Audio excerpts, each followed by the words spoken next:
I'm Tracy Baxter with today's Record Newswatch. It's been called modern-day slavery, and our region is not immune. It's the trafficking of women and children by those who use coercion, threats, and promises of well-paying jobs to lure poor victims to this country, where they're forced into the sex trade.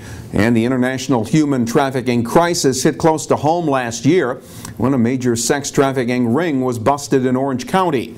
Today, it's SUNY Orange in Newburgh. Representatives from law enforcement, victim services, and community organizations gathered to take part in a forum to talk about the need to increase awareness of the human trafficking issue and to do more to identify local victims and get them the help and resources they need. Orange County legislator Shannon Wong has served as coordinator of the County Coalition Against Domestic Violence. I really hope that we realize that human trafficking is an issue that doesn't just happen abroad and internationally, that it really is an issue that happens in the Hudson Valley. In the spring of 2013 we had a big trafficking bust here, but it is an issue that continues to happen. It was happening before that bust and it continues to happen now, and that there is a real intersection between human trafficking and domestic violence. We need to think about vulnerable people in our society who are being exploited and taken advantage of, that there are people in our society who are using the same tools that perpetrators of domestic violence are using. They are using isolation, they are using threats, they are using fear to coerce people into human trafficking and then selling their bodies for sex and using that and taking that money from them, and that happens every day right here in the Hudson Valley. Congressman Sean Patrick Maloney hosted today's forum. He said passage of the Human Trafficking Prevention Act would expand training procedures for foreign service officers and government personnel along our borders as a way to curb human trafficking at points of entry into the U.S. It is good news for those who didn't want to see the former Narrowsburg school building turned into a drug and alcohol rehabilitation center.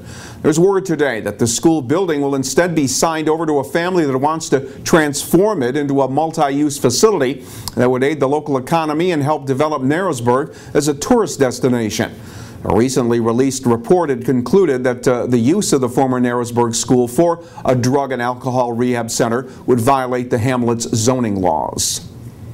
On July 31st, Delaware County Sheriff's deputies investigated a burglary at the Horton Country Store in the town of Colchester, where more than $5,000 worth of scratch-off lottery tickets were stolen. Tickets were tracked to Sullivan County, and now Sullivan County Sheriff's deputies have made a pair of arrests. 40-year-old Richard Mead of Livingston Manor was charged with 51 counts of criminal possession of stolen property. He allegedly cashed some of the stolen tickets in Livingston Manor, Liberty, Monticello, and Rock Hill. Mead was sent to Sullivan County Jail on $1,500 bail. 37-year-old Jarrett Buck of Hurleyville was charged with 42 counts of criminal possession of stolen property for allegedly cashing in stolen tickets in Liberty, Monticello, and Rock Hill. Buck, who's currently on parole, was being held without bail. Neither man has been charged as of yet with the store burglary. The state will reportedly come to the aid of 3 western Sullivan County communities that were hard hit by flash flooding back in July. An official in Governor Andrew Cuomo's office said the towns of Callicoon and Delaware, along with the village of Jeffersonville, will get $2.8 million in emergency flood relief funding from the state. It's the estimated cost of the damage done to roads and bridges in those communities. The $2.8 million estimate was not enough to meet the $26.9 million damage threshold that is needed to qualify for an emergency declaration and funding through the Federal Emergency Management Agency. In other news, a Coshocton man's been arrested for shooting a dog. According to state police, 36-year-old Douglas Smith had gone to his parents' home in the town of Bethel last Sunday to pick up a dehumidifier when he was reportedly bitten twice in the leg by his brother's dog. When he returned to the house, police say Smith shot the dog 3 times. Police say the dog was chained and had survived the wounds. Smith has been charged with aggravated cruelty to animals, a felony under the state agriculture and markets law. Smith is scheduled to appear in town of Bethel court September 8th. In Kingston, the arrest of a man driving a stolen car Tuesdays reportedly led to the discovery of a location in the city where methamphetamine was being manufactured. Police say they spotted 45-year-old David Vina driving a car reportedly stolen back on August 26th. Kingston police say Vina was in possession of numerous precursors used to manufacture methamphetamine.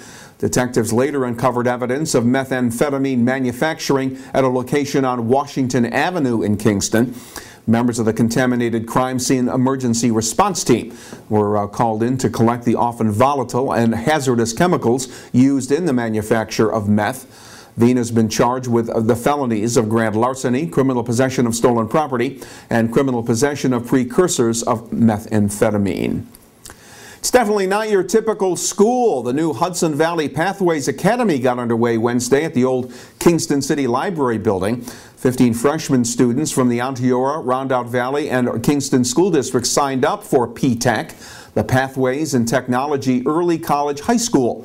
The program is geared towards economically disadvantaged kids, and in 6 years or less, students like Albert Lynn are expected to graduate with not only a high school diploma, but an associate degree from SUNY Ulster in either the manufacturing technology or network administration fields. This school, at least they have partners who teach you what to do in the future. You know, they recommend, they give you good recommendations for your talents.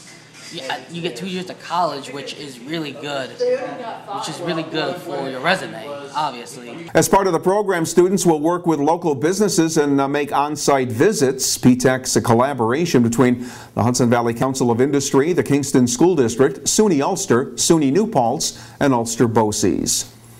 And the high school football season gets underway tomorrow night, and when it comes to Section 9, Times-Herald Record sports reporter Justin Rodriguez offers this preview of local teams to watch. We would probably call them the usual suspects, if you will. Going really quickly in class to class, you have Newburgh and Monroe, the perennial powers. Another team to watch is Pine Bush.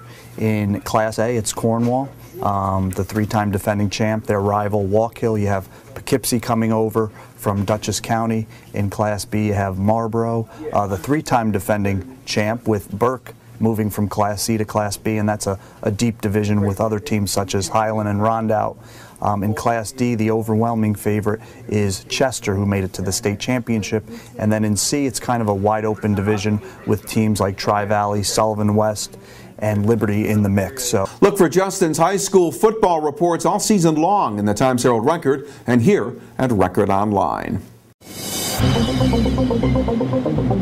It is going to be a little more uncomfortable out there tomorrow. Friday will be mostly sunny but more humid, with temperatures reaching the upper 80s, and it looks like some rain will be moving into the region on Saturday, which is shaping up to be a mostly cloudy day with passing showers or thunderstorms. The highs will once again be in the 85 to 90 degree range. Well, stay informed by starting your day with the Times-Herald Record, and stay connected to breaking news throughout the day right here at Record Online. For Record Newswatch, I'm Tracy Baxter.